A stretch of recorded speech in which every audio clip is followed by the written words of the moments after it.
আসসালামু আলাইকুম ভিউয়ার্স, আজকে নিয়ে এসেছি ছোলা ভুনা বা বুট ভুনা। আমরা রমজান মাসে ইফতারের মেনুতে এই ছোলা ভুনা বা বুট ভুনা করে থাকি।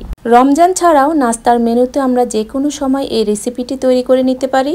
তো আমি কিভাবে এই রেসিপিটি তৈরি করি সেটা আজকে আপনাদের সাথে শেয়ার করব। তাহলে দেখে নেওয়া যাক আজকের রেসিপি ছোলা ভুনা। ছোলা ভুনা তৈরি করার জন্য এখানে 1 কাপ ছোলাকে সারা রাত ভিজিয়ে রেখেছিলাম, তারপর পানি দিয়ে সিদ্ধ করে নিয়েছি। আর দুটো আলুকে সিদ্ধ করে কিউব করে টুকরো করে নিয়েছি।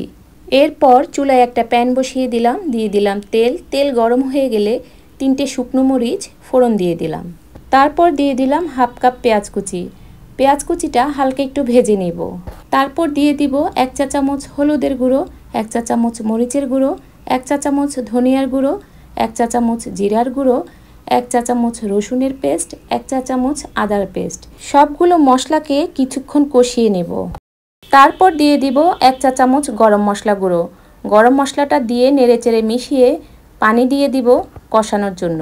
পানিটা দিয়ে 2 থেকে 3 মিনিট কষিয়ে নেব, যাতে করে মশলার কাঁচা গন্ধটা চলে যায়। মশলাটা কষানো হয়ে গেছে, এখন আমি দিয়ে দিব সিদ্ধ করে নেওয়া ছোলা এবং আলু। এখন দিয়ে দিব স্বাদমতো লবণ। লবণটা দিয়ে ভালো করে নেড়েচেড়ে মিশিয়ে দিব। এখন দিয়ে দিব কাঁচামরিচ কুচি এবং ধনেপাতা কুচি। ভালো করে নেড়েচেড়ে মিশিয়ে দিব। ছোলা ভুনা রান্না হয়ে গেছে, এখন আমি পরিবেশন করে নিব। তৈরি হয়ে গেল ছোলা ভুনা।